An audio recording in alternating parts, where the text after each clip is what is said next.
everyone, and welcome back to my Bible study. Today it's all about the first great war that is recorded in the Bible, and we know it as Sodom and Gomorrah.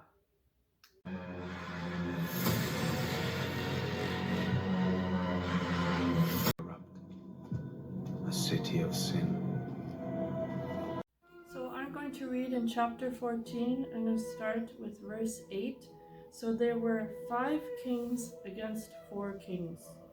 The 5 kings were the king of Sodom and king of Gomorrah, the king of Admah, the king of Zeboim, and the king of Bela, and sometimes called Zoar.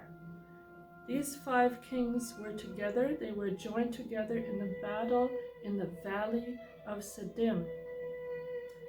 And against them were Chedorlaomer, king of Elam, Tidal, king of nations, Amraphel, king of Shinar, and Arloch, king of Eliezer, and 4 kings against 5. Now the valley of Siddim was full of the asphalt pits. I tried to look up what exactly that was or it looked like, and couldn't find anything. And the kings of Sodom and Gomorrah fled. Some fell there in the pits, and the remainder fled to the mountains. Then they took all the goods of Sodom and Gomorrah and all their provisions and went their way. They also took Lot, Abraham's brother's son, who dwelt in Sodom, and his goods, and departed. But my nephew Lot lives there. He has a family. So one person who escaped went to Abraham and told him what had happened, and he was very concerned about his nephew that was living there. And now when Abraham heard that his brother was taken captive, he armed his 318 trained servants who were born in his own house, and went and pursued as for Adan. He divided his forces against them by night, and he and his servants attacked them and pursued them as far as Hobach, which is north of Damascus. So he brought back all the goods, and also brought back his brother's son Lot and his goods, as well as the woman and the people.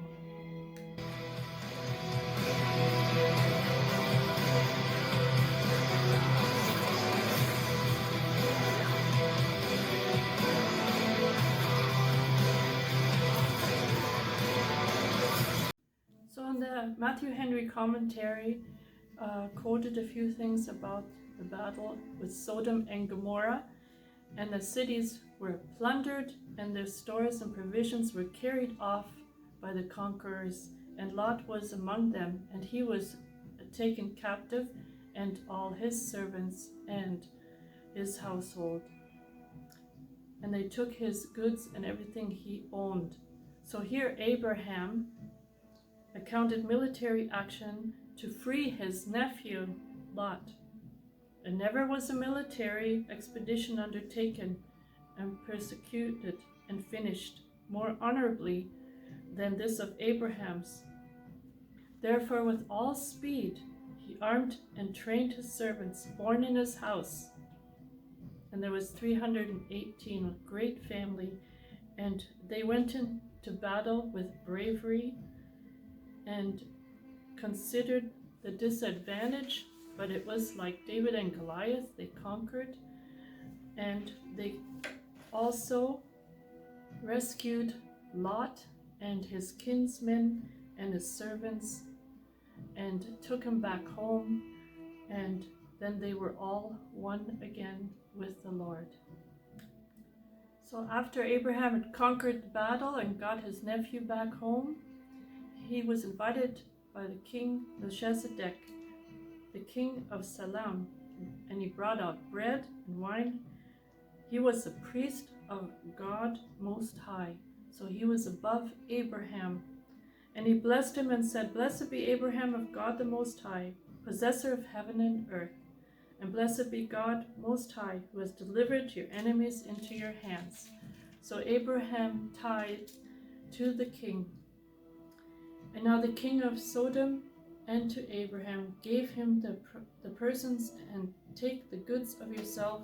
But Abraham said to the king of Sodom, I have raised my hand to the Lord, God Most High, the possessor of heaven and earth, and I will take nothing from a thread to a sandal strap, and that I will not take anything that is yours, lest you should say, I have made Abraham rich, except only what the young men have eaten, and the portion of the men who went with him, Anar, Eshol, and Mener, let them take their portion.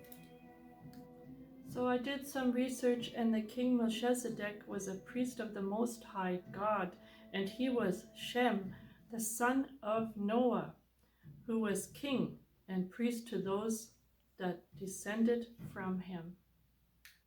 We have to admire Abraham for his position of superior abilities and his faith to trust his kinsmen, and above all, his faith to trust God the Most High. The victory of the child of God, with his small company over the great army of heathen, is typical, and it represents, like the victory of David over Goliath, the superior might of the spiritual world. Again, in this study, we can learn that everything is possible with God. Abraham was a great example of this in this situation. And so we want to carry on each day with the Lord, and no matter how terrible or how impossible the situation looks, God is there and he battles with us through each day. So I want to say thank you for joining me today, and God bless you all.